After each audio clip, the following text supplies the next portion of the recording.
All right, let's get right into this. I want you to imagine having a memory so flawless you could recall entire books. We're talking thousands and thousands of verses without ever writing a single word down. I mean, it sounds like a superpower, doesn't it? Well, this was the reality in ancient India. And today, we're going to unlock the secrets behind their absolutely incredible system of perfect recall. Just try to wrap your head around that for a second. In our world, we basically outsource our memories to our devices, right? Our phones hold our contacts, our computers hold our documents. They had none of that. Their minds were the hard drives, and the challenge they faced was preserving an entire culture's worth of knowledge right inside their own heads. So that's the big question, isn't it? How was this even possible? How did they manage to pass down these vast, incredibly complex scriptures from one generation to the next with almost perfect accuracy? It's a genuine puzzle, and the answer lies in a really extraordinary system of mental training. And look, we're not talking about memorizing a few poems here. We're talking about massive scriptures. I mean, texts like the Rigveda were passed down orally for thousands of years before they were ever written down.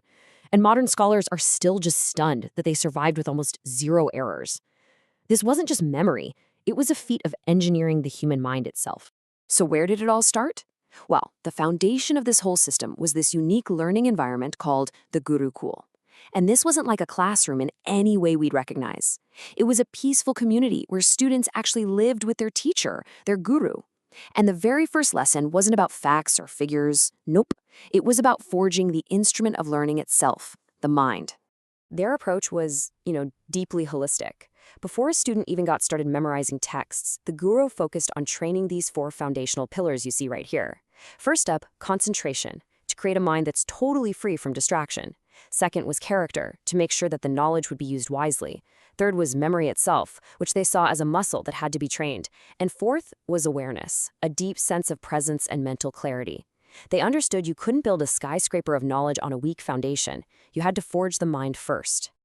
And that's really the core idea here. The Gurukul wasn't just a place to learn. It was an incubator for creating minds that were literally optimized for retention and recall. The entire lifestyle, everything from their diet to their daily routines, was all structured to support this one incredible goal.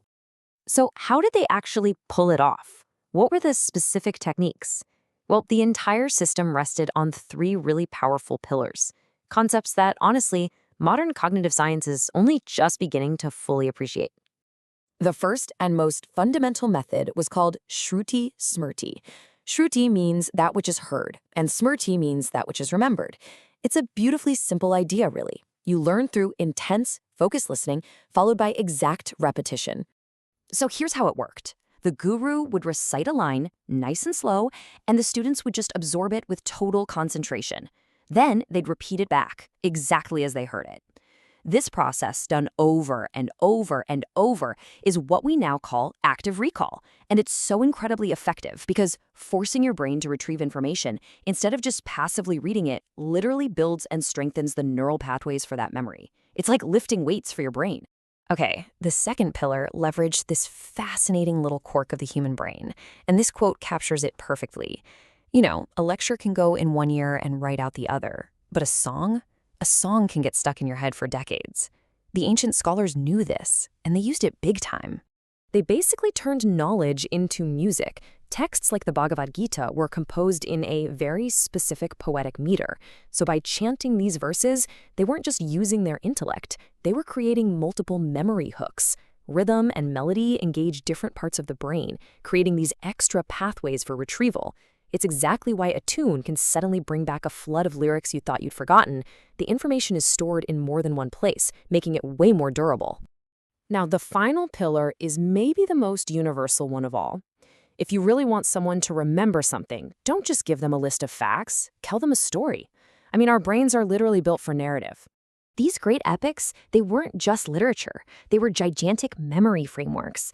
All these complex ideas about philosophy, ethics, even military strategy, they were all woven into these powerful, gripping stories. By remembering the story of the Mahabharata, for example, a student would automatically recall a vast interconnected web of knowledge. So, all of this sounds incredible, but you might be wondering, is it just some story from the distant past?